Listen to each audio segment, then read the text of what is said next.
And this goes to show what happens when you decide to jump up and go all in on something. I didn't think it was going to be as big a deal as everybody made it out to be, and looks like I was right. Yeah, there's a bunch of No. videos popping up about Nvidia backing out on OpenAI. Yeah.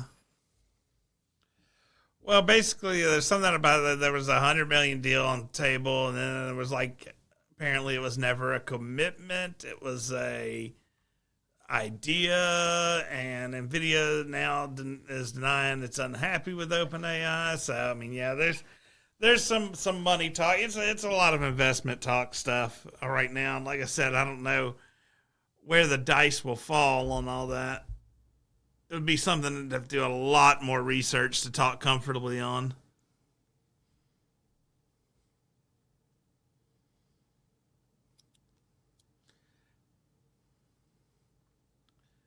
But I mean, everybody's trying to get their hands on and in on AI now. So Well, yeah. I mean, if you'd been in on Bitcoin when it first came out, you were kind of people that weren't are regretting not being in on it. So, yeah, there's people gonna be taking a chance like as the next big thing. So, yeah. but it's hard. You can't really invest in AI directly, so you have to invest in the companies who are investing in Well, AI. So, I mean, and that's the thing. I mean, you have all these different AI companies, Amazon and Nvidia, and I mean you got Gemini with Google, and you got Chat GPT, and you got whatever Rock Microsoft's blend is, and eventually somebody's got to lose and somebody's got to win, and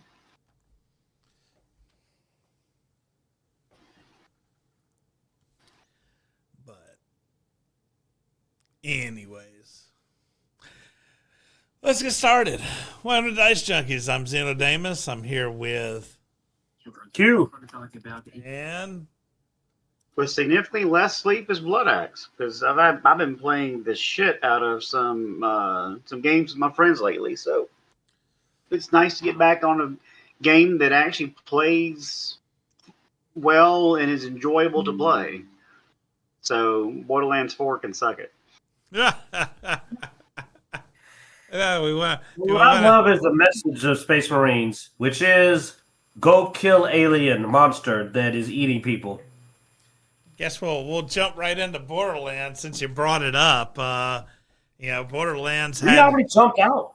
had its We already jumped out major of it. had a major update though, man, on January 29th, just a couple of days ago. You're right. I heard it was major pretty big, update. man. Yeah, it's big. I heard we got one of those guys. I know you've been waiting for it. I know you're worried about the end game, the less than impressive legendaries, the all the stuff that wasn't popping. But don't worry, they've got it fixed, man. They've brought it back from all the previous games. One of your favorite features, photo mode. Yeah. That's, I mean, now that's hours of fun. photo mode was not the only thing in the patch, though. I mean, that was their highlight. If you look here at their roadmap, we've got major update with free content photo mode.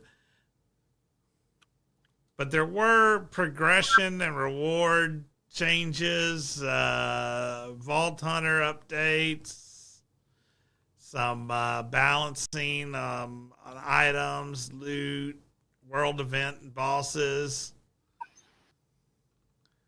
So I mean, they made a lot of other changes other than photo mode. So I know you're going to jump in the bit, and I'm going to throw in my couple of thoughts, and I'm going to let him. I'm going to turn him loose like the old Energizer Bunny because he's going to go and go and go and go. Number one, before this came out, we had a conversation, Q and I, and my biggest thing that I was looking for was did they change their timelines? And the answer is no. Their timelines are still the same based on the original roadmap in 2025. So they're still on pace to do things within the quarter system that they said they would. If you had asked me last year, did I think that the paid content in quarter one was going to come out at the first of the quarter or the end of the quarter? I would say at the end of the quarter. That still is like it's on pace. And I think the next update's coming out mid-February, which is the new bounty pack. So those things are still in play. And so that's really changed. But they did give us some more details regarding quarter two and then the rest of the year. However, it's not massive, but I will give them props. They are addressing my biggest overwhelming complaint about the game is the fact that it was not rewarding to play higher difficulties as far as loot drops go. They are now apparently addressing that with the higher Vault Hunter levels. You have a higher drop rate. Now, going from 2% to 6% still isn't a whole heck of a lot, but at least it's a step in the right direction. Are they listening to the gamers? I think so a little bit, but I also think it's a lot too late because you've lost so many people. Unless the cash Vault Hunter coming out in March and the changes for the balancing or if they increase the levels is going to be game changing, I don't think you're still going to get a whole lot of people back because now we got to go back and try to farm for better versions of our gear once we do get the higher levels, which I don't even think that's going to be this quarter. It's probably going to be later in the summer when they increase the Vault Hunter levels. So with that said, am I disappointed? That's about par for what I thought a Gearbox would do. But overall, they didn't push anything back any further, so they're still in line with what my expectations were beforehand. And I'm going to drink my Diet Coke and let Q turn it loose because I know he's not as optimistic as them staying in line as I thought as I was. So, Hey, I mean, it's not I just figured me. you would actually have something to do. I mean, it has this big write up on the Harlow skill rework. Mm-hmm. And then it Now mentions when you slam, it Amon, shoots some off missiles. Amon skill changes and some Vex skill change. I mean, my You character shut the hell received- up. They didn't change crap, man. That Amon crap they did is trash. It's absolute garbage. I mean, my character isn't even mentioned. The guy I play. You're lucky. You're lucky. That means that you ain't broken and they didn't need to fix it. They didn't pick a dumb skill like your knives and go like, we buffed your knife build for Rafa. Ooh, everybody's looking forward to that Rafa knife build. Yeah, the Harlow is fine. I don't think she needed any help. But again, the game is fun when you're playing with friends and you're running and gunning, trying to get better loot and gear. But for right now, the second biggest complaint, other than it's not worth it, but the second biggest complaint is none of the legendaries feel legendary. And if there was a yellow cake or some other weapon that it was just my favorite weapon, my favorite piece of equipment, then yeah, I'd be more excited. But I don't have that. I've got to have this gun. Harlow can use multiple different guns. So it's overall, I think they made too many drastic changes in making launchers an ordnance and not a weapon slot. Really just put a sour taste in my mouth for Borderlands 4. Because I've always been the launcher guy. Well, you mentioned legendary, and you guys have kept up with this and actually watched this more. I mean, I gave up on the game months ago, but I do see on this roadmap where it says something about pearlescent rarity. I mean, is that going to be like above legendary or something? Like, what is pearlescent a rarity? They're bringing it back from Borderlands 2. There was the legendary, then the pearlescent quality. Now, what they're going to incorporate as far as features go, I don't know. But pearlescent was kind of like the S tier above the legendary, or the heroic tier of gear, which was above legendary. And we all kind of expected Pearlescent to come out. I mean, that's been a very common discussion topic for Moxie and some of the other Borderlands 4 streamers. So that doesn't surprise us. But is it going to be that much of a game changer to where we'll have to go and farm it, and instead of having a 9% chance to get a regular bod, to get a 0.5% chance to get a Pearlescent bod? You know, that remains to be seen. But Pearlescent, yeah, we always in Borderlands 2. That's what we went to go farm was Pearlescents. We didn't care about I don't think that's how Pearlescents work. I don't think Pearlescents were different variations on the legendary. I think they were their own tier. Like there wouldn't be a Pearlescent bod, weren't they? Right. Well, they were a tier higher than legendary. And, yeah, but they were their own weapons. Like I don't think it would be you get a Pearlescent bod. It would be basically. But we don't know. Is it like the Phosphenes, just skin? Is the Pearlescent going to be its own? Is it its own new gear, or is it going to be versions of the current gear? Because otherwise, I mean, having a Pearlescent item hopefully will be worthwhile. But right now, most of the gear is shit anyway. All I can say, man, is this. One, like, I am on team, they ain't getting this crap done. Because here's the thing. It took them 4 weeks to fix the problem I couldn't use the disc jockey properly in the raid boss fight. Actually, it took them more than 4 weeks. It took them almost 8 weeks. It took them like somewhere around 7 weeks. There's only 2 months left in Q1. We have received no paid content. We're month 5 of this game, and no paid content's come out. They now have to squeeze all of Q1's paid content into 2 months. And they don't even have dates. Because that's the thing that me and Bloodaxe have been fighting over. Is I'm looking at that and I don't see a schedule. They don't say when. Why is there not a week, a date, a month? They have nothing. I don't expect them to even get it out next week or the week after next week. Even Bloodaxe has admitted that he expects it to be at least week 3 of February. And honestly, you originally said February for the first release. For the bounty pack. Yeah, for the bounty pack, I expect it to be mid in February. I expect it to be week 4. So currently we're running a race. He says week 3, I say week 4. I say the last minute. And honestly, I kind of almost want to say March, that they're not even going to do the bounty pack in February. But I think they'll throw out some trash toss out of a bounty pack. But we'll get the real one in March. They'll fix it. Hopefully. They didn't even do anything about a lot of the last few crappy legendaries they put out. So, and then Pearlescence, I'm afraid that they're going to do this. And we give props out. Spartan Game Zone said it first, but I agree with them. That we're worried, me and Spartan, that they're going to not even bother fixing the legendaries. They're just going to make the Pearlescence the good weapons. They're just going to skip it all together and go, well, we'll make the Pearlescence actually decent. And that way we don't have to go back and fix all these crappy legendaries. Because they're clearly not. They've stopped addressing weapons. They stopped buffing them. We haven't seen a weapon buff in a while. We had a terrible legendaries come out for Halloween. Terrible legendaries come out for Mercenary Day. Terrible legendaries come out of the raid boss. It is now February. This stuff happened November and December. They have not went back and made any of these weapons any better. Oh, I see it now. I know what they're going to do. I'm waiting. So the next update will give Pearlescent rarity. So everybody have to go farm their shit over again to get Pearlescent quality.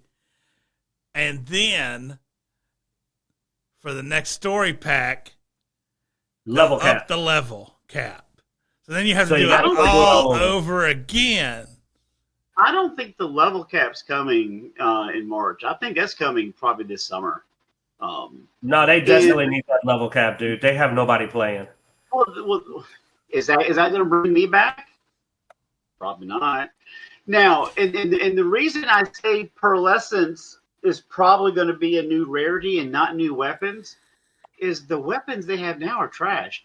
You think you're going to trust them to create all new Pearlescent gear, multiple pieces of gear to make it worthwhile for us to be able to come back and start farming this shit again? All they got to do is do what they've been doing. They just steal the original, steal the previous pearlescence. None of the legendaries in this game, half the legendaries in this games are cheap knockoffs of Borderlands 3. I bet you the pearlescence we get will either be, oh my god, they better not. If they make the pearlescence not even knockouts of pearlescence, they're just the good legendaries. Like, if I see the face puncher as a pearlescent, I'm going to punch Randy Pitchford. He better never let me come across him. I will punch him in the face if the face puncher comes out as a pearlescent. Oh my god, I hate them. I predicted it, didn't I? We're going to see the good legendaries are just going to be pearlescents, but they're just the good legendaries.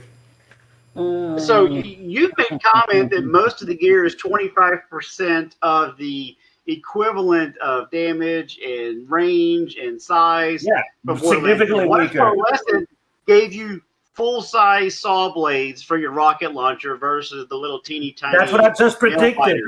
What if we get the Globetrotter as a pearlescent? That'd be so bullcrap and so lazy and sad.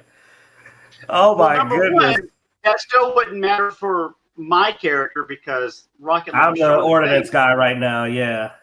But if they had a flipper come out as a pearlescent, then I would have to debate: do I steal my Xbox back from my son? Because I can't play it on my PC because I had it on Xbox. And when I tried the cloud version of Borderlands 4, it was bad. So do I have to buy a new copy and relevel everybody? That's not happening. They're not getting more of my money. They've already gotten too much of my money as it is. So do I steal my Xbox back or do I just wait? You know, I mean, I don't know, because if I have so many other games that I've bought, so I joined the Steam community, and I know I'm like 10 years late to that party. But I have so many other things. But if you called me and said, "Hey, Bloodaxe, will you jump on?" and because we've got this stuff going on, yeah, I'd figure it out. But again, I have a hard time digesting the fact that anything pearlescent coming out in February, even March, is going to be valuable for our characters in Borderlands 4. I really do. And yeah, I forgot that you don't even have the game really like that anymore, so I don't know if you can come back. Like you said, I think you... Oh, no, I can. My son has my Xbox because the one that he was playing on, I think the power supply's gone out, so he turns it on and immediately powers off. It just shuts off. And so he's been playing on my Xbox, which I've been meaning to bring back in here so I can let up YouTube or Netflix or whatever, have background noise while I play on my PC. But I still have my Xbox, and I still have, I keep an account so he can play online with his friends. But I'll have to figure out a way to either get the other one fixed, which I don't know how much a power supply would cost, but I can't play it on the cloud. Not with the difficulty spike for Vault Hunter 6. No, that would be impossible. I mean, even the second lag delay in the rubber banding that we were dealing with Space Marines 2 last night was bad. I would get destroyed in Borderlands 4, so I'm gonna have to figure something else out. But I think I got plenty of time to do it because we know nothing's coming out. You've got at least 4 weeks as far as I'm concerned. Well, no, wait a minute. We're talking about the big update. Dude, that's going to be the last week of March, guaranteed. Oh, yeah. That's going to be the end of one, period. And actually, I think, and this is maybe me just being goofy, but I think that possibly the bounty pack could be in lieu of a Valentine's content. Because last year's the Valentine's content is so lazy. You think they're going to make the bounty pack the Valentine's Day event? They're going to be so lazy that they're going to skip the Valentine's Day event and just give us and instead put out a content only available to people that paid for it.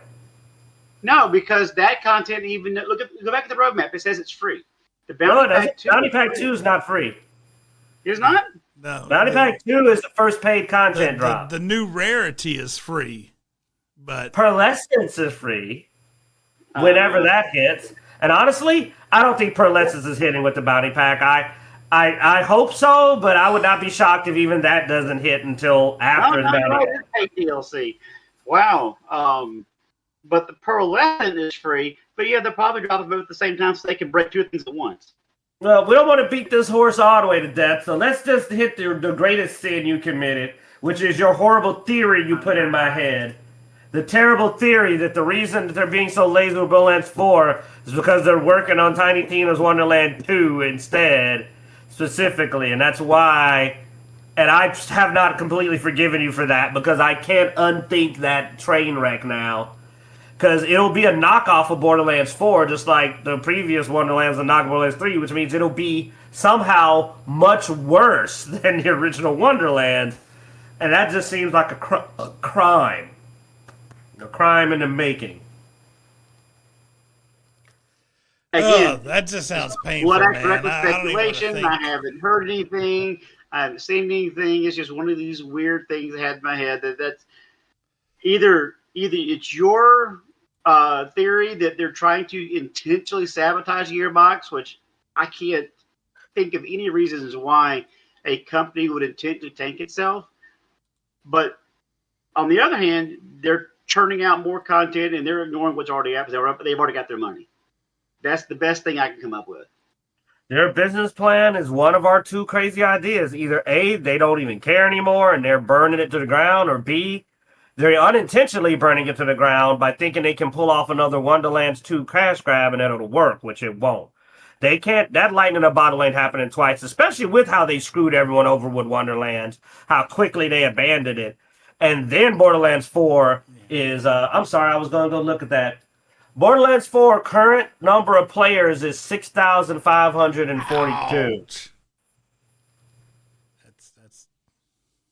That's worse than High Guard. You know what I'm saying? Like that is it. That is bottoming out.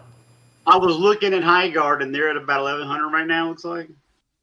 Yeah, High Guard has more people playing it. More people hate 11,450 that are currently in game. So man, it dropped off from day one of 97,000 down to 11,000. Yeah. Wow. Hey. Borderlands dropped from 302,000 to 6,500. Not that fast, mind you. High Guard has the speed record. Not in 1 week, but yeah, no. Apparently That's 0.2%. Yeah. 2% of the player base has been retained by Borderlands 4. So Borderlands 4 has the worst drop off, but High Guard has the like won the foot race. Like it shot into. I mean, look at that drop, man. Look at that drop. I mean, it lost 85% of its user base in the first week. in the first couple of days. I mean, all I'm saying is that if you're gonna die from the fall damage if you jump off of that cliff of that graph there. That is steep, man. that is not you're gonna roll when you hit the ground. Wait a minute. You know what I'm saying? That was 5 days ago. That peak was 5 days ago. Yeah. Yeah, that was the day it was released. This is release. This game's only 5 days old, buddy. People And hey, you know what though? But you can play 5v5 now. I mean, Somehow, within less than 5 days, they were able to change the game from a 3v3 to 5v5. Zeno thinks I'm being weird about it, but I think that's sus, because I'm like, your game was designed to be 3v3. How did you switch to freaking play mode that easy? In a 24-hour period, it fell from 90-something thousand down to 11,000. And then it has only gotten up to 19,000 once since then, and then pretty much stayed at between 7 and 13. Yeah, Like I said, dude, it's a record breaker. I mean, how do you even beat that record? They did it in 24 hours. You'd have to somehow have everyone log into your game and then log out an hour later to be high guard. Like you'd have to get down to hours because they did it in a day. So you'd have to get down to hours. And even then, we don't know what time of day it released. It may have dropped in way less than 24 hours. Like I don't know the exact hour High Guard went live versus when it hit its low. But you're down to hours on this competition, man. That is wild to me. Technically, let's see. Look at boy, you got numbers? It dropped at 12 GMT -6, which I think is Central Time. So at the dawn of the 27th, it dropped. So how many hours roughly is that? And so 14 hours later, it was down to 11,000. So it was a little over half a day. So like I said, you're getting down to racing it down to counting the hours to beat this. The number to beat is 14 hours. 85% in 14 hours. That's 1,200 hours, and then the next day, 200 hours. Wow. Yeah, but in a 14-hour. But you don't get it, though. It's coming back, baby. You can now play 5v5. Yeah, whatever. No one cares. 2 extra people a team, well, okay. man. That's all I it say needed. no one cares, but that's a lie. Because apparently devs across the internet are trying to be kind to this game for some reason. Like there have been so many devs trying to support this game, and I'm not sure why. A lot of devs have come out and been like, yo, man, it doesn't matter. It's okay. These critics, they're just dicks. And did they not see that chart? Look, man, I once said this, and I'm going to stand by this highly debatable statement. I am. I'm going to stand by this. If your player base is consistent of toxically masculine or sexist or whatever you want to call them players, that's who you got to make a game for. I mean, I'm sorry, that's just the truth. I mean, if that's who your customer base is. Now, obviously, that's not the case, but I'm saying that this old argument of, oh, they're just this, that doesn't matter. Whatever you want to claim they are, they're the people with the money who buy your games. And well, guess what happens? It's this weird thing where devs are coming out and they're basically saying, oh, well, we work on positivity, so all these negative reviewers are just making the game, and basically trying to blame the critics for poor quality games, Bull crap. You remember what they put other game Arc Raiders through, and they're putting Knight's Tales through right now? No, they don't operate on positivity. Say the wrong thing, see what happens. Say that you're not going to throw certain elements of your game, see what happens. They full of bull. How long we been running? They're full of shit. Seriously. We're 30 minutes in, you're good. We're good. Yeah, but I mean, seriously, they're not positive at all. They're extremely toxic. That's been shown that they are very, very negative. Black Myth Wukong got attacked aggressively and savagely. They're attacking the game now. When they thought Knight's Tale wasn't going to have stuff in it, they attacked it. Then when they find out it did, then they love it. They're so fickle. They're so hypocritical. So don't hit us with this positivity. Because if it had not been called Concord 2, they wouldn't be supporting it. And the funny thing to me, I've seen the game. It's just a game. There's nothing contentious about it. I mean, there's one character that's a little bit, what the heck are they doing there? But that's one, and everybody gets one. Spider-Man says everybody gets one. Yeah, but you don't have one character, it's obvious it's a dude, but you claim it's not, whatever, nobody cares. You know what I'm saying? Everybody gets one. Uno, whatever it is. Okay, that's cool. But to me, it's not even a woke game. It's just not a good game. I will say this, I've not noticed the game and thought that the game was woke. It's just not that great. It's not even that bad. Conceptually, I get it. It's just they tried to steal everything good from every other game and put it in one game. And failed. That's always going to be a gamble. You tried to be Fortnite, MOBA, and Apex Legends all at the same time. Well, it looked like they in there a little bit of Minecraft. You're out there mining crystals. I'm not making this up. You're mining crystals forever. So, I mean, they tried to be like 4 different things, and it didn't pull it off. Honestly, I'm a devil's advocate. I'm going to say this. I think they got screwed a little bit. I think the awards messed them over. I think if the game hadn't got this much attention, it would be a so-so game, ignored, but it wouldn't be getting railed like this. They got set up. They should never have been in a Game Awards. Well, how much attention did it get, though, dude? People forgot about the game by the time the game released. Like, I was surprised it got 90-something thousand people on the first day. I almost believed that maybe it was a bot or something, man, because I didn't know I didn't even think 97,000 people knew this game existed. They didn't. It popped up on Steam, dude. You ain't ever clicked on a game on Steam because it's free and tried it? It's a free to play. People free to play games, and then if they don't like it, they're not going to come back. And I think that's exactly what happened. You're going to get clicks just for being a free to play game, man. I mean, I don't think that came from hype. I think that came from people going like, "Hey, what's that?" I would love to see those numbers. How many of those are repeats, and how many of those are people still trickling in because it's a free to play game? That's very possible. Because that's the thing.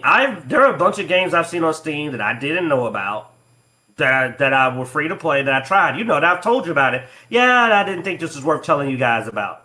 Because I'll tell you, I usually do it to try to find a multiplayer game to play with my friends. And then I go, nope, Bloodaxe won't play this. Or nope, Xeno won't play this. Or nope, I don't want to play this. Like one of the 3 of us is out. And sometimes I go, they would probably punch me if I made them download this.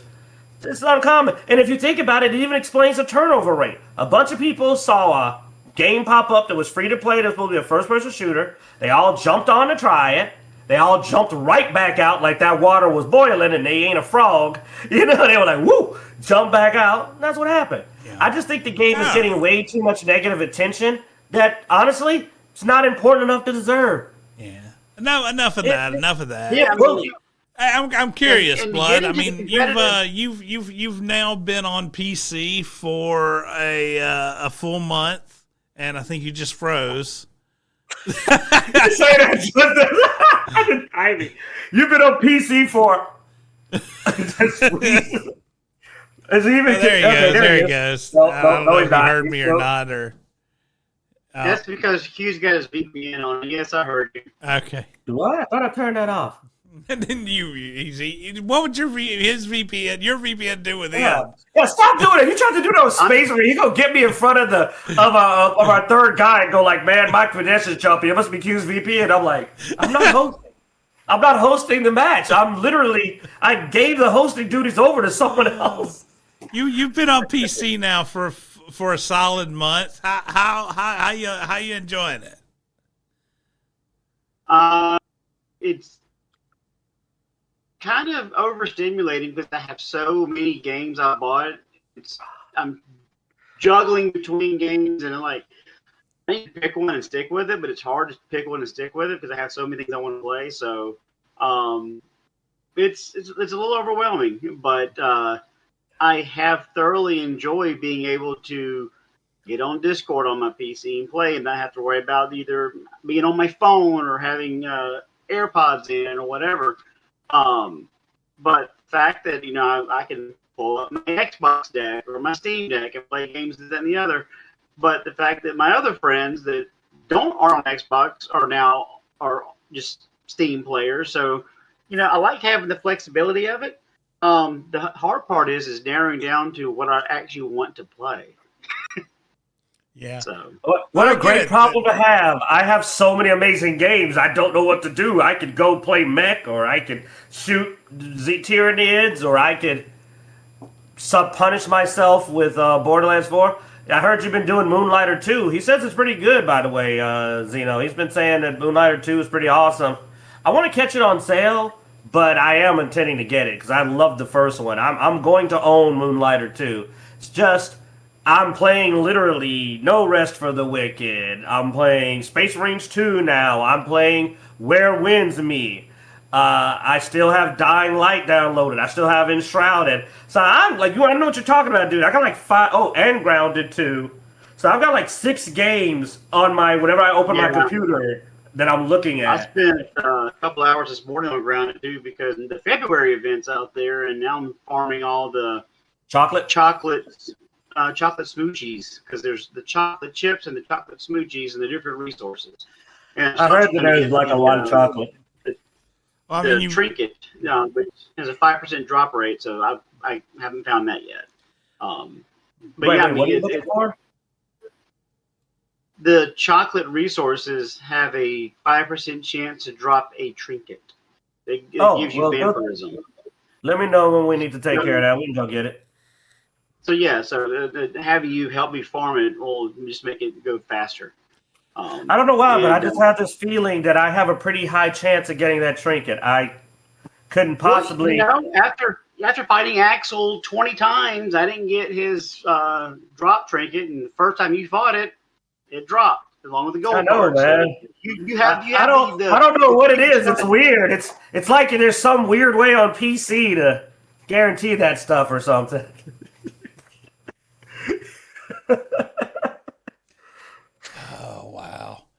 So Steam apparently is under a $900 million lawsuit as the UK tribunal has said that they are possibly a monopoly. You know, the fact that there isn't the EA store, the Ubisoft store, the Amazon store, the Xbox store, and the Epic store, somehow Steam is, in GOG, and I could probably pull out several more stores out of my ass somewhere, but somehow Steam is a monopoly. Here's my question, because you understand the business. Oh, go ahead. Hey, I think we're probably going to go the same direction with this, but the simple question that I have is how can you be a monopoly when the publishers determine the price of the games and you sell it at the market rate? So, I mean, is that where you're going here? Steam apparently does have some pull on games published on its store. That is actually one of the claims is that the lawsuit alleges Steam unfairly imposes platform parity obligations which prohibit publishers from selling games on rival stores with better terms, causing the restriction of competition. Basically seems like, okay, you're on here. We have this large base of users. And if you're going to be on our store, then if you go and you put your game on sale, we want you to also put your game on sale on our store. You can't go on sale on Epic for 50% off, but only allow us to put you on sale for 20% off. Doesn't that just keep them from screwing over the customers? Isn't that a good thing? How's that a monopoly that's bad? That's going, hey, you can't charge people different prices on different platforms you're working with us, which would be immoral to me to go, the way they're looking at it is that it stops the other platforms from being able to make special deals to try to up the sales on their platform and get a deeper hook into the, but I mean, the thing is we all remember Epic. We all remember Epic buying exclusive rights to multiple games, talking shit about Steam and all this stuff. And Steam didn't retaliate at all. Steam did nothing. So, I mean... basically what you're saying is Steam is wanting a price match guarantee based on other stores' agreements with you. Yes. Walmart does that today. I mean, most of your big box chains will do that today. Yeah. Now that's not a monopoly. Here's the second allegation they have on Steam, and this one's going to hurt your brain. Okay, anybody who knows anything about how games work, this is going to hurt you. The legal action has also taken aim at the need to continue buying add-ons to games through Steam via Valve's own marketplace, leading to further reduction in competition. Basically saying, oh no, you bought your game on Steam, now they're making you have to buy the DLC and add-ons to the game also through Steam. What? But that, how would that even? Yeah. What are they suggesting you do? You're playing the game through the Steam platform. It would be a massive, even if you did the security, and then who's responsible if it breaks your game if you get it somewhere else? Who pays for that? Yeah. That's dumb. I'm not even the super tech. I'm probably the second to third techiest person at best in this show, and there's only 3 of us. And I'm like, that's not how that works. That's not how any of this works. Old reference. Nobody's going to get that. But, yeah, like, wow. That's dumb. Here's my question I was going to ask. Though Bloodaxe was right about that being a part of it. No, I got one. I'm about to piss the UK off. Sorry if you're in the chat, now man. there is a third accusation as well. Let me go ahead and get this last one out, which is also sort of funny because it also says it alleges that Valve imposes unnecessarily high commission charges, essentially the typical 30% cut it takes when you spend money on Steam, which results in higher prices for consumers. Now, they were just saying they were accusing Steam of not making higher prices for users. Now they're accusing them of making higher prices of users because of the amount that they take, which the 30% is only for indie games, and that's because they're giving them a platform, whether they sell 1 copy or 1,000 copies or whatever. Actually, after you sell so many copies, they drop that commission because you've proven that you're actually valuable enough to be on the platform. But here's the thing. If other companies have better deals for users, once again, how are they a monopoly? Because they could go somewhere else and get a better deal. How could Steam be overcharging you for the game and also undercharging you for the game at the same time? And these things make it a monopoly even though they contradict each other. Also, oh no, you gotta buy your DLC for the game through a legitimate process. Yeah, a legitimate process, because, you know, otherwise it's not gonna work. It's not. Oh, okay. Here's what I was gonna say, because now you made me feel less bad about this. I don't care about PSP before WK. Now I'm about to sound ignorant because I don't know the law on this, but the UK is suing Steam. Steam, to my knowledge, is not a UK company, right? I mean, they operate inside the UK. They're not based there, though, if I'm correct. That is not where their headquarters is based. Okay. Then how are they suing them? Because they operate inside of the country. And could they just decide to go, okay, we want to operate inside of your country? F you. Do they have to pay them $900 million if they don't want to? I mean, if they want to continue to operate inside the country. I just said, can they decide to not operate inside the country? I mean, they could, but that would cost them a lot more. This happens a lot, dude. It happened with Google not that long ago. And the UK seems to be quite Sue happy? Heavy-handed on this. You see them sue a lot. Oddly enough, a lot of American based companies tend to get sued by the UK and to take a chunk out of them. Honestly, I mean, I honestly think it's a way for the government just to get some extra money. It's extortion. Their UK are a bunch of crooks. It's extortion. They're just trying to take money from an American gaming company. It's a bullcrap lawsuit. It doesn't even sound legit on paper. It's extortion. And like you just said, they're basically going, if you want to operate in the UK, pay us kickbacks. But yes, Steam was founded in Kirkland, Washington.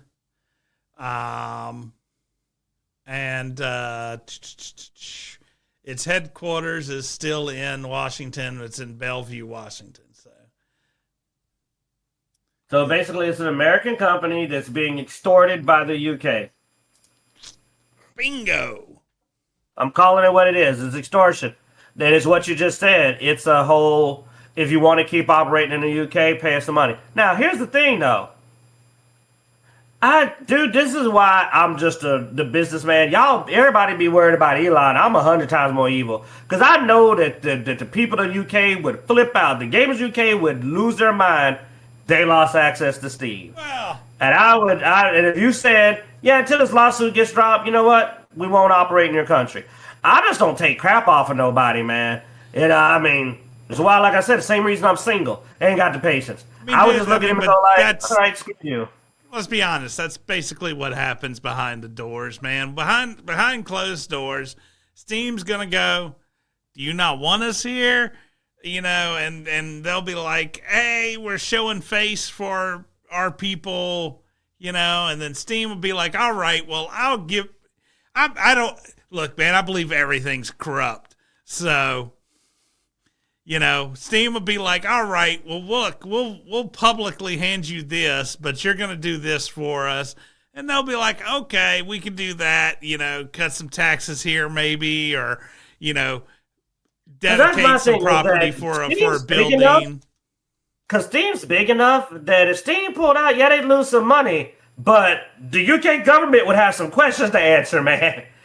There's like, they're the biggest, they are big enough to fight back and go on the same boat and go, you explain it to everybody in your country why they can't play their Steam games. Do you really think Epic's going to be able to pick up the slack? But No. I mean, dude, let's be honest. That's why monopoly laws really exist. It isn't the fact that there's competition or there's not competition. It's because Steam's big enough they could hurt the UK if they jumped out. You know. Then why did you start in crap? Because that was what was triggering me to do it. It's a dick measuring contest, man. You got to go, okay, look, we still got some room here. They think. I don't. I feel like they just called out the Mandingo and said, let's have a measuring contest. Epic and their fearless leader. Let me close this. Let me guess. They said something stupid. Epic Games CEO Tim Sweeney supports the $900 million lawsuit against Valve, arguing Steam is the only major store still holding on to payment ties and 30% junk fee.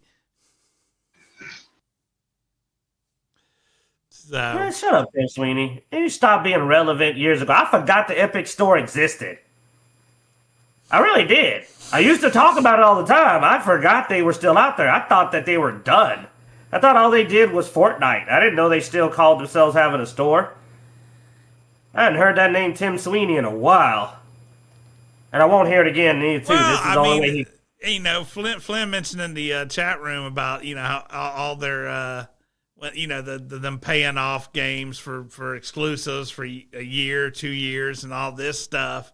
I mean, the reason they haven't been on our radar is because they haven't been doing that crap for a while because it didn't work.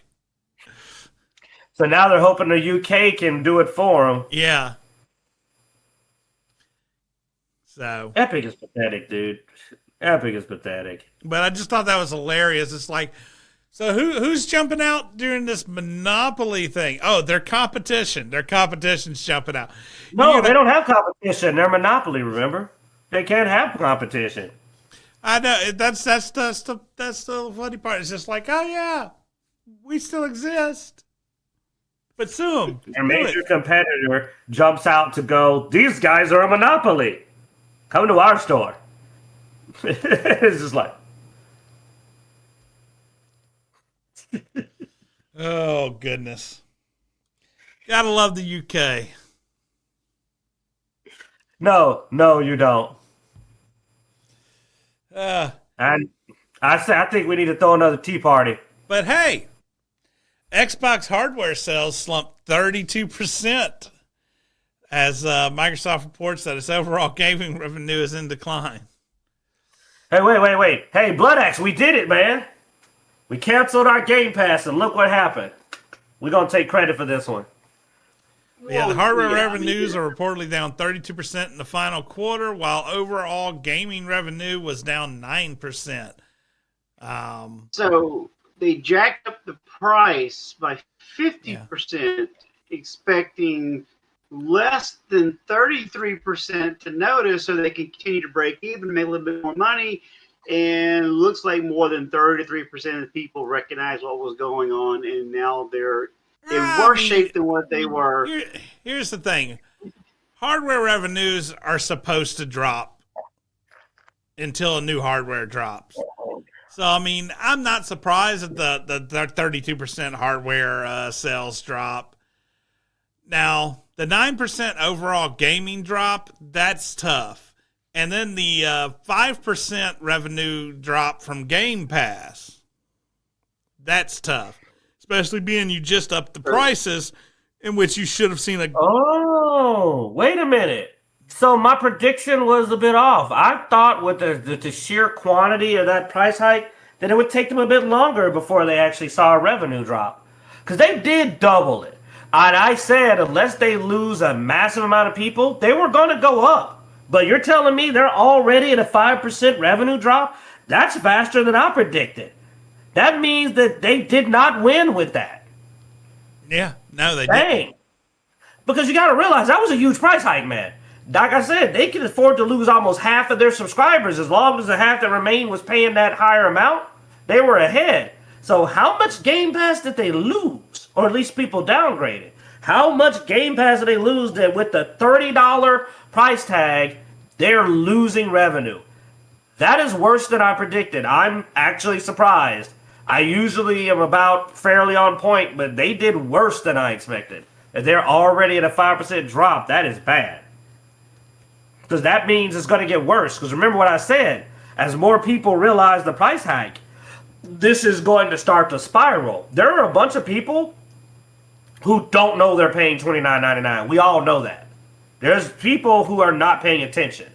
Or people who haven't really done a cost evaluation yet. They're like, oh, Game Pass went up. All right.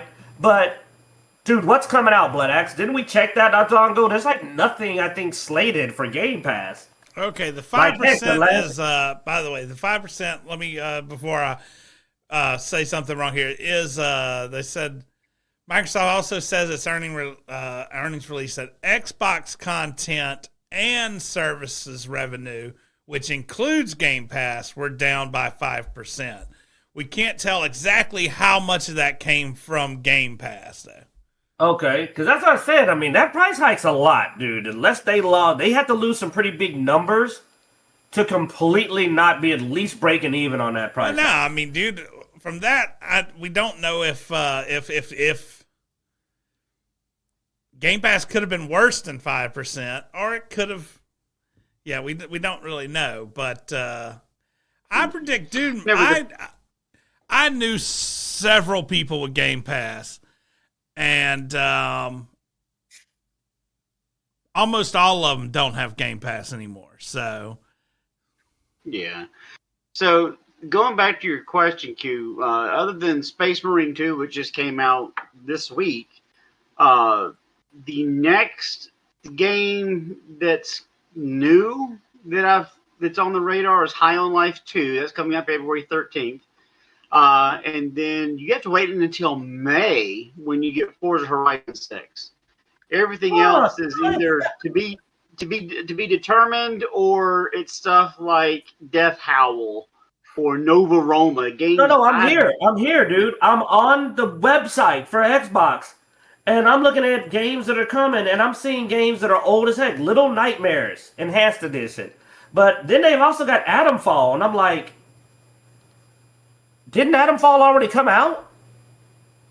Yeah, but they take games away, then they bring them back, and then they'll claim it as new to Game Pass. Well, no, it's coming back to Game Pass. Yeah, because I'm pretty sure it released in March. I played Atomfall. So that's why I'm looking at it going like, didn't I already play that? But apparently it's coming back. 2 or 3 hours, and I'm like, this is. I've got more interesting things to play. Now, was it bad? No, but it didn't catch my attention, which we've already discussed multiple times on the show. You know, you'll stick with the game longer than I will, but if you don't catch my attention, I'm moving on. So I have a lot more other things to play. Star Wars Outlaws came out on the 13th. Oh, nobody wanted that. Resident Evil The Village. You know, okay, I thought about playing it, but I have principles. So. Don't get me wrong, Resident Evil Village is not a new game, but Resident Evil Village is not a bad game. At least that's a game that I understand was decent. But most of these Final games Fantasy 2 and so yeah, I mean, there's nothing that's going to make. Hey, I need to get Ultimate to play. Wow, this is I bought Grounded too. It was $30, and that's going to save me from the higher prices of Game Pass for multiple months. So, what I downgraded back last year, what I have not been paying, I've already paid for Grounded too.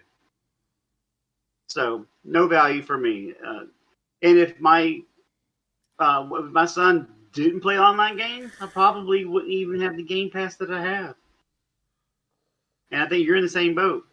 Your kids, dude, one of my boys didn't need it to play for his online games. Like as soon as he gets a job where he can maintain his own, dude, I'm gonna have him. We're gonna transfer the profile over, and because like I don't want to have it at all. If I'm being honest, at all, it's a waste of $10 a month to me. Yeah, it's for my kids. That's why I'm willing to spend the 10. And for someone that's been a active game Xbox Live subscriber for almost a quarter century, you really screwed up. Start losing people like me. There are people that are more fickle, but I'm pretty loyal when it comes to products and things that I enjoy. But yeah, you've lost me, and when I go, and I don't come back. So yeah, I'm flipping through this Game Pass app, and I am not. Oh wow! Look what I get if I upgrade to Game Pass Ultimate. Avowed, Dead Space 3, the worst of the Dead Spaces. Mass Effect 2, 2010 edition. Dragon Age Inquisition.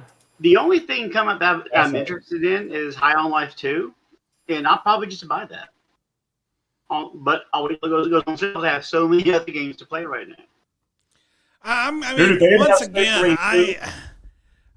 mean, dude, I wonder if Xbox is killing off everything just because.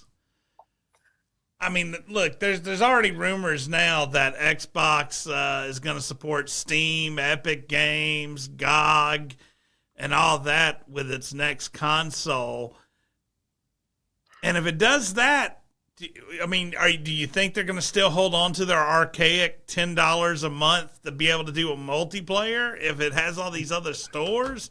Because will you even need Game Pass? Because here's a question: if you have Steam on your Xbox, can you play multiplayer games through Steam, and thus you don't need the Game Pass? That's what I'm saying. Are they still going to try to get $10 out of you, even though you're going through other stores? Or will it be phased out? You're right, they could be phasing it out. Yeah, because they're hosting the online ability to be able to play through the Xbox deck.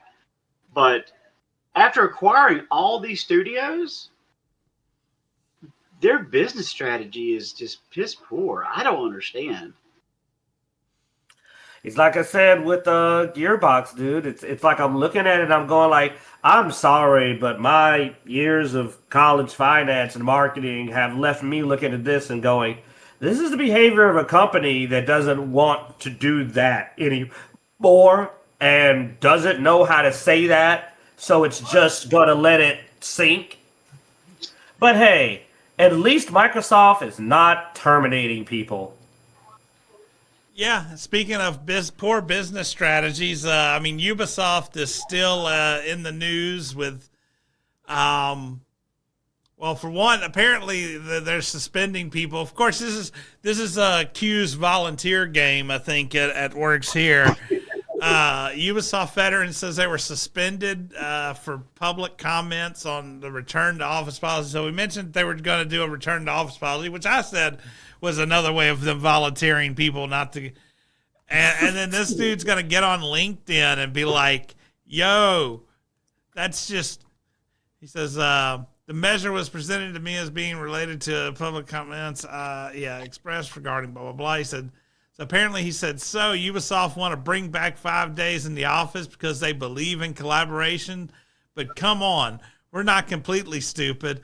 We very well know why you want to go back to 5 days in the office. Now, here's the thing. You work for this company.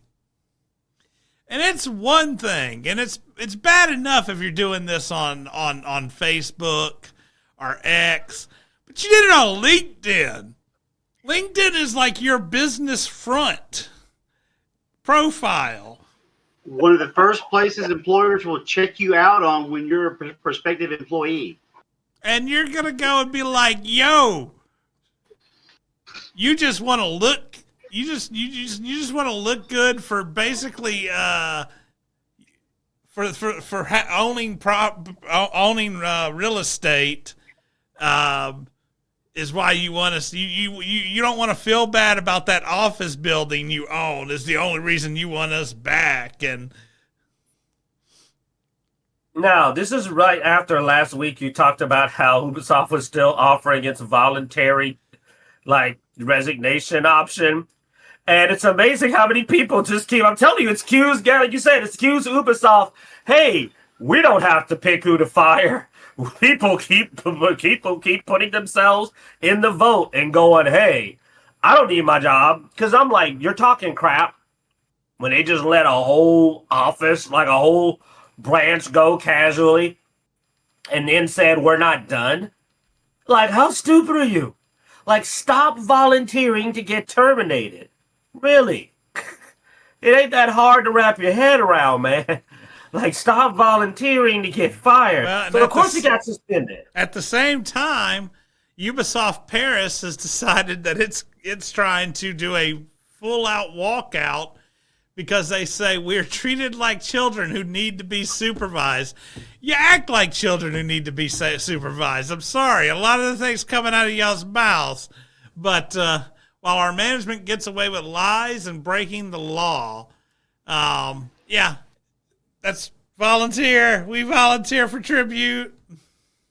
If they fire people for unionizing, you think they won't fire you for stopping working? Well, apparently the Paris franchise has been unionized for a while, so. I know, but now they're giving them a reason to fire them. That's like, oh, well, you can't say we're firing you because you're a union. We're firing you because you stopped working. Because you do know striking is not allowed by most company policies. It's not really. Like, you can be terminated. It usually falls under a terminatable offense to refuse to work. I wish I could find the article that mentioned. So, let's see here. So next week we'll be covering the news about all those people being fired, everybody. Y'all ready? We're not going to get away from Ubisoft for a week, are we? I don't think we are. Not 2 weeks in a row, at least. I know. We may have had a week gap in there. I can't tell. Yeah. Part of the reason for the walkout is they plan to walk out if a certain person came to visit their office. And that is, let's see. Let me find the, anyway, it's like Vince is killing us, Zeno. Who is it? A certain person. Here it is. Silent. Ves Guillemot. Now, you remember the Guillemot family are the founders of Ubisoft. So basically, if one of the founders of Ubisoft comes to their office, they're all going to walk out. Man, I'd be on a plane so fast. What? You know how quick I would, man. I'd be running out the house still putting on my clothes, heading in. You ain't gonna tell me I can't come to my own dang office? Like, heck no. I'd be like, oh, okay. Okay, they're fired. No, they're fired. They're fired. They are fired. They're all fired. What is wrong with these entitled? It's not going to make it the whole week. We're going to have this next Sunday. Oh wait, dude, they're using the terminology inside. Look, it says Ubisoft had recently offered employees at the Paris branch the option of being part of a voluntary mutual termination agreement, which would essentially involve laying off 200 of its employees. In response, French unions Solidaris Q has asked Ubisoft Paris employees to simply stop working if CEO Ves Guillemot shows up at the office. You're doing what they asked in. That is a voluntary mutual termination I ever heard of one. Oh, the CEO shows up, let's all just walk out.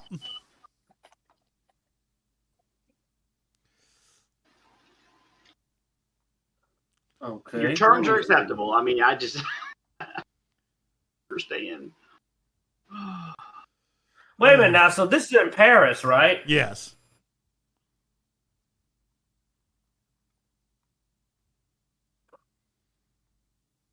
Huh. I'm checking something. Okay.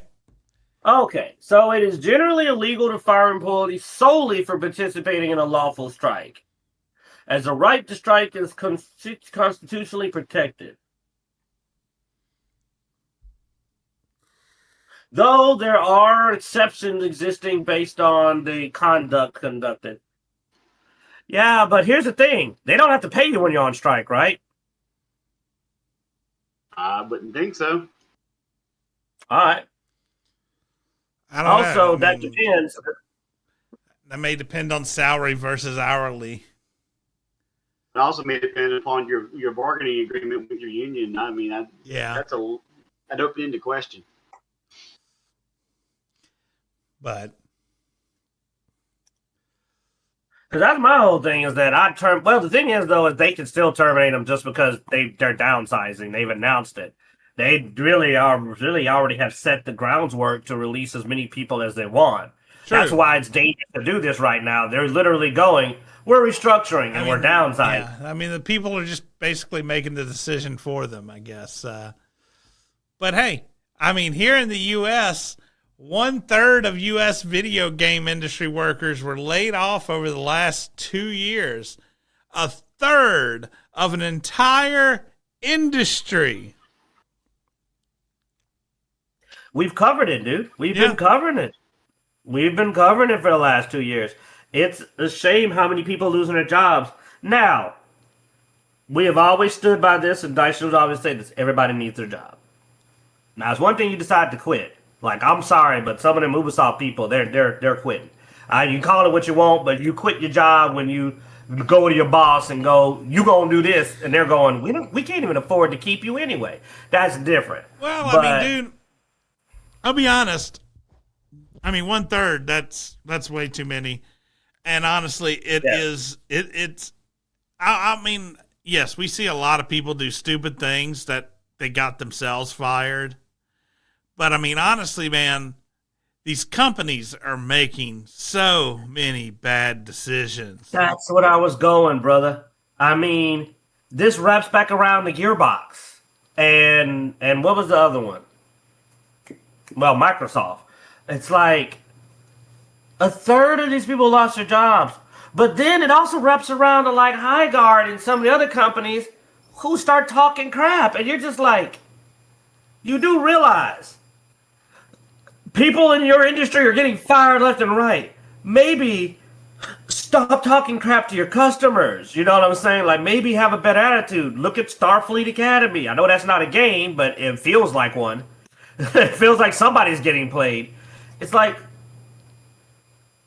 it ain't even the employee. I don't know, man. I'll let you go on your point, because I'm literally confusing myself with the stupidity of it all. Well, it's like idiocracy. It's contagious. Yeah. I mean, we've hit on this quite a bit, so I am going to move on to the next company making bad decisions, and we've talked about this company too in the past. We've actually haven't talked about them in a while. We've sort of stuck with video games a lot, but Hasbro CEO is being sued by shareholders, specifically over Magic the Gathering, but that's not the only place they're screwing up. I mean, we've talked about it, like I said, but apparently Magic is now. I've been out of Magic the Gathering for so long, man. I'm way out of it, but I did read up a little for this, and apparently there's been a lot of complaints from players about the massive amounts of prints that they're doing and the massive number of sets that are coming out.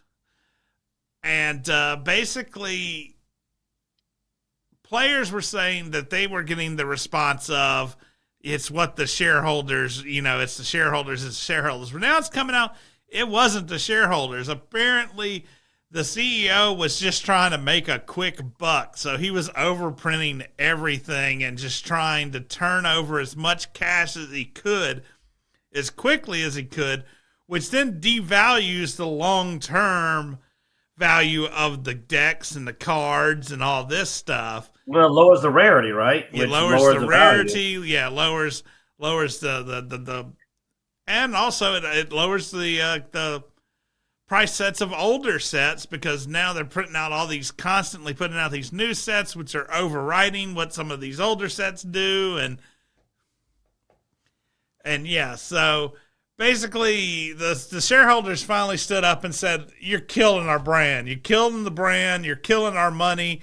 Like, if you keep doing this, none of these cards are going to be worth anything long term." And so a group of Hasbro shareholders have filed a 76-page lawsuit against CEO Chris Cox. Yeah, he's a dick. But we've heard worse names recently, but yeah. Yeah. But yeah, so and Magic, yes, Magic the Gathering is where probably the largest amount of money has been coming to Hasbro for a while. Man, they're not making it off. They're not making it off of D&D. Yeah, I mean, D&D has been. As they say, it's their most important line of products, and they've pretty much ruined it. Like, I know some people who still play, and I've heard these complaints, and yeah, it's not looking good for the industry. Wow, yeah, 22% drop in D&D sales in 2024. And looks like it is on a bad downswing. They haven't posted the 2025 yet, which makes sense because it just ended. Apparently, the company was in fact printing a volume of Magic sets which exceeded consumer demand, overloading the market with Magic sets to generate revenue and to offset its shortfalls. So it's basically like using Magic Gathering as like printing money to try to fill in their shortfalls. I'm sorry, I brought up the list, and you're not kidding about the overprinting. Look at that. Oh, wow. Oh, boy. Didn't they find a bunch of these in like in a landfill somewhere, a product that just would not sell? I forgot to recall. They added the Ninja Turtles, too. They've also been throwing everything on the card they can think of, dude. Like, every harebrained thing they can find has become a card. Like, they are just like, put it on a card, what's this Omni-Man stuff? Put it on a card. I don't even know if that's true, but would it be messed up that I randomly said that and there is a Magic Omni-Man card? I want to know now. That would be wild, because that would be so stupid. It's a comic book character that should not be in the Magic. It's no telling. Yeah, I know they've done several crossovers recently with Magic, and oh God, please tell me these are fake. Oh no, they probably are. Dude. I got a lot of cards. They're probably fake. They're probably fake. For it. But I'm hoping these are fake. I really am. But I'm finding a lot of hits for Omni-Man Magic. I mean, I'll just be honest. I would be happy to see Hasbro finally take a lump for all the stupid things it's been doing. I mean, I think the shareholders are a little too late to the party, though. Don't worry. They'll be fine, Xeno. It's taking a little while to pick up, but D&D Prom will frigging sell. It's just taking a moment. All right? All right? It's going to get there. They printed a whole book about it. It's going to make it. This is the year. This is the year for D&D Prom and Hogwarts, man. You know, the Starfleet Academy of D&D. It's hitting. I was about to say, I mean, we have Starfleet Prom, right? I mean... Oh my God! I'd rather watch Melrose Place, man. I would rather watch Melrose Place. We'll finish the show off on, man. I'm gonna let you rant on Starfleet because I am not in this. I'm not on this horse. I have avoided it, but I hear it's bad. It's amazing how bad Starfleet Academy is. I mean, it's the best way to put it is because the biggest person was Jarek. They broke Jarek. We had Jarek pacing back and forth, ranting and threatening to punch me in the face for interrupting him during his Starfleet Academy rant about how bad it is. What got me was how many fan fiction like so many of the characters come off as bad fanfic of and I'm gonna be a special hologram that's from we got our own colony because we're our own and the hologram people, but I'm also autistic and neurodivergent, even though I'm a hologram, which I don't know why anybody would program me to be a flawed hologram. And I don't know anything. Even though holograms don't really learn, you program the hologram to know. But that's my character. Also, for some reason, I'm overweight. I'm also overweight, and I'm a hologram because why not also be an inefficient physical form that we generate to be a hologram to help people? And that's my character. What about me? Oh, I'm the baddest ass. I'm a half Klingon and a half Jin Hadar. The Jin Hadar are not a reproducing species. They're genetically created. They don't have a female gender. No. I'm a half Jim Hadar, half Klingon. Yeah, that's the baddest ass race combination. Well, I'm a clean guy. And what about me? I'm a new fish race that can stay in space for 5 minutes and it's badass, bitch. And every time, no, that's a real line. I'm a such and such, bitch. And this guy names his race, says bitch all over and over. Just a lot of cursing and yo, bro, and modern vernacular. And people wear glasses because, you know, in the super future where they can give Geordi all new eyes and Picard a new body, they clearly haven't figured out LASIK, which we have now, and wheelchairs, because Starfleet Academy, best of the best, is obviously going to have people who are literally handicapped. And I don't know why, because once again, they've repeatedly shown their ability to fix. I think there was a whole episode in Next Generation about Worf having his back all mixed up, and then they fixed it because future. I love that their version of the future is somehow kind of worse than our version. like they have worse technology, worse people, worse policies. I'm like, apparently in Kurtzman's mind, the future is somehow very terrible and awful in every possible way. That's the future. Oh, and the main character is a black kid who has a white mom whose dad isn't there. And his mom gets in trouble this is true, and his mom gets in trouble for working with this criminal to steal food, so they send her to jail, but the black kid runs off and becomes a criminal. Because, you know, Forspoken, gotta be done again. In fact, when we looked at the cast, we realized that the only competent people on the cast were white women. So, this is the Karen show. It is written from a white woman perspective, where obviously she needs to save the little black kid because his dad's not there, you know, and then need to teach the other ones how to be proper people. And I'm just like, this show is so racist for trying to not be racist. Because I'm like, if you don't want to be racist, can I have a competent black person? Why is it that the black holograms, like, apparently autistic or something's wrong with her and overweight? The Jim Hadar, who's played by a black actress, is mean, abrasive, loud, and violent. That's a great way to portray a black woman. The Klingon, who's a black guy, is gay because emasculating black male characters has to be done, and the black male main character is a criminal with no dad. This is not progressive. These are all negative stereotypes. Where's the competent, accomplished characters of other races? Oh no, only the white women. Yeah, check it out. I'm giving you a perspective as a black man you didn't see for that show. It's actually horrible. Okay, Flynn is telling me that they apparently allowed more genders for the Jin Hadar in some of the comic books. Well, I only know what I've seen in the shows, but the negative stereotypes and roles even that were given to people of various other colors really amazed me that no one picked up on that. That nobody, like we said before spoken, said, hey, why don't we not have him be a criminal with no dad? Why don't some of the black female characters be just competent and not either mentally handicapped or big, loud, and mean? Come on, dude. We all know that stereotype. It all came off as very offensive to me. I'm like, wow, I thought I was supposed to be going, oh, but instead I'm just seeing a bunch of stereotypes that certain types of people like, which is the women. The white women, they love putting us in those roles in their shows, man. It's all negative.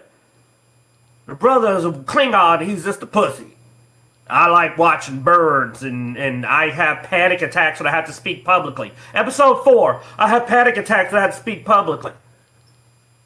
Dude, it's emasculating. It's like, and another dude who's kind of competent, but he's a criminal. And I'm just like, why? Why do we have to keep being criminals? Why can't we just have a job? Can we put us in a show, give us a job, and still allow us to like ladies? And I'm just saying, man, this crap sucks. This is what I'm getting out of my supposedly they're trying to make me feel included. You failed. I don't have a single character to associate with. And I don't like seeing my sisters portrayed that way. Hey, I'm going to shake your hand and put my hand in your face because I'm stupid. And when I go up to speak, I'm supposed to debate, and I'm just going to wave at everybody. I'm like, is she all there? That's not a good role. Wouldn't you feel humiliated? When do you look at the director and go, I don't like the way you're portraying me. This is derogatory. And then the other one's just like, yeah, I'm the loud black woman, big, loud, black, mean woman. I'm just like, these are negative stereotypes, man. These are negative stereotypes. You're not progressive. You're anti-progressive. No character has been humanized in your show. They're all a bunch of tropes, and they're all negative tropes. Now, I can talk about the rest of it. I just had to talk for a black person who, like, I don't know why nobody's talking about this, that this is racist as hell. Every stereotype's negative as hell. And I wish they'd stop putting this in their stuff. Leave us out of your crap. I don't want to see any more black people in your stuff because you don't know how to treat us with any dignity. And it's humiliating. Stop humiliating us. I don't have a lot to say about the show. Haven't watched it. Not interested in it from the clips I've seen. They do say that it's apparently doing better than some of the third seasons of other Star Trek shows. It's a premiere. Wait a minute. The third season's a premiere. Yeah. Why would you be comparing it to the third season of a show? Well, because, I mean, that's what they do. They're trying to make it look as good as they can. I'll be interested to see how season 1 averages out as it goes along. But, I mean, it also is comparing it to Star Trek, which hasn't been doing well anyway. I mean, apparently it's at 2.1 million, and the other Star Treks are around 1.3 million.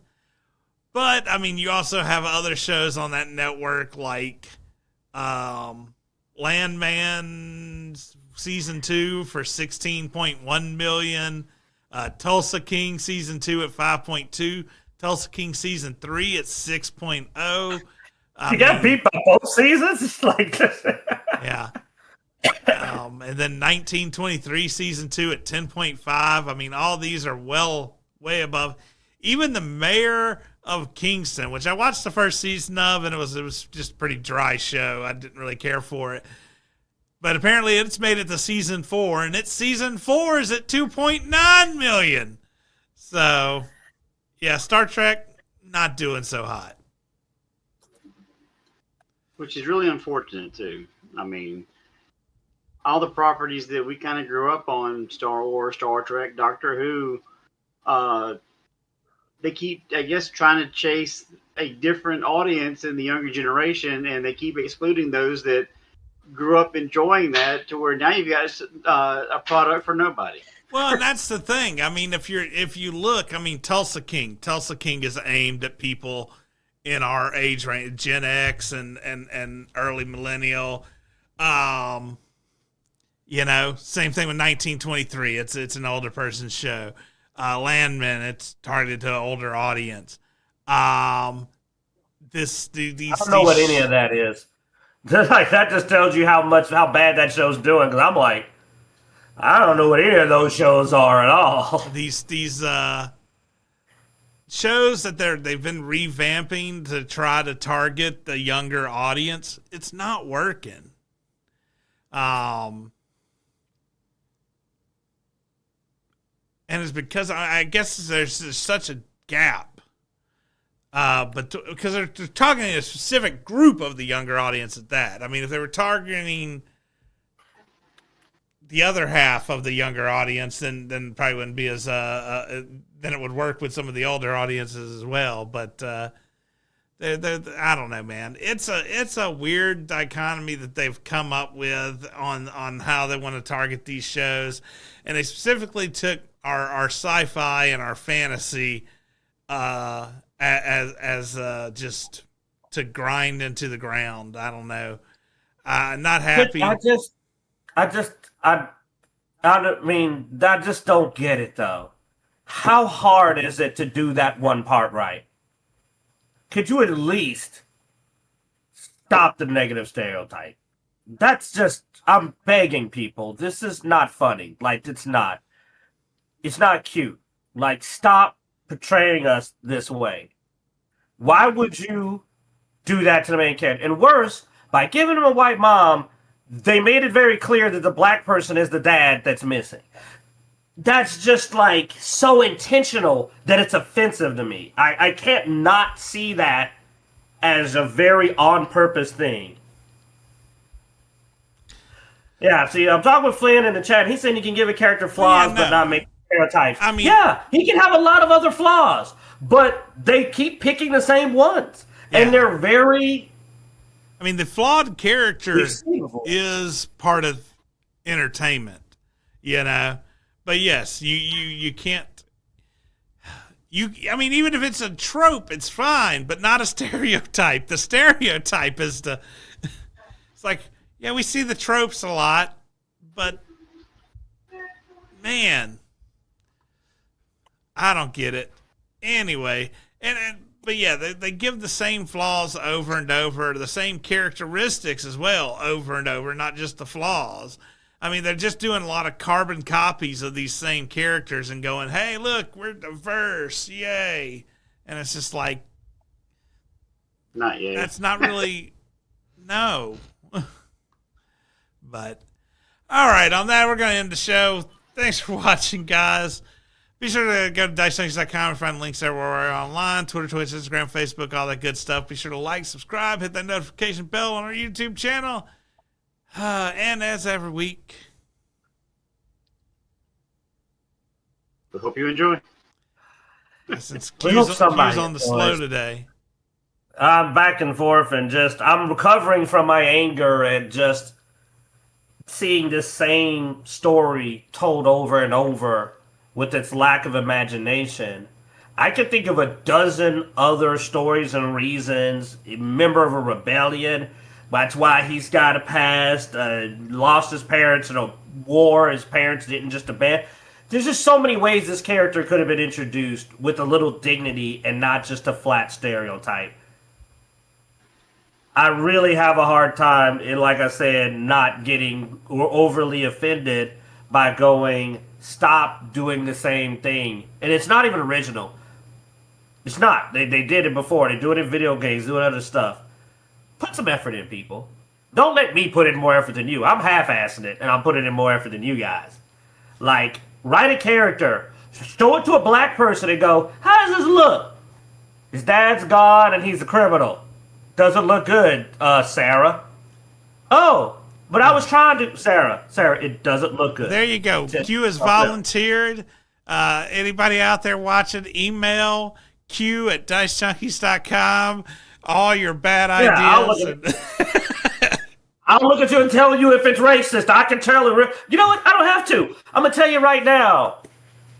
If you made him a criminal, and he doesn't need to be a criminal, and he's black, and he didn't need to be black or a criminal, but you made him black and a criminal, probably should change that.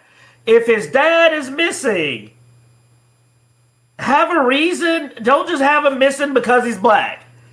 That's also a problem.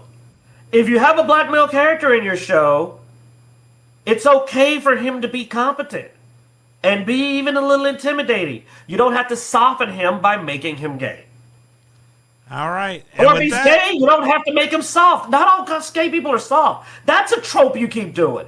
That's a stereotype, isn't it? Isn't that a negative stereotype? Every gay man is like, so tender. No. I know some rough ones. I know some ones whoop my tail. You know what I'm saying? Love football and are way more manlier than me. It's like you don't know. It's like you've got one image of each group in your mind and you don't have any diversity in understanding that people can be different within these groups. That's the lack of... That's isms. That's isms. Every gay person's not necessarily sensitive or into bird watching or a pacifist or talks with a lisp. That's a stereotype. It's a very bad one. Stop. We need diversity of character and diversity of ideas, not just skin color and stereotypes. Bad stereotypes. Everyone's a trope. Yeah. Look at that show. It's all tropes. It's always a trope. You're not helping anybody by putting bad tropes in your show. Why don't you show people with some decency and respect? Let me stop, man. We're going all night. All right, guys. Take it easy. Enjoy.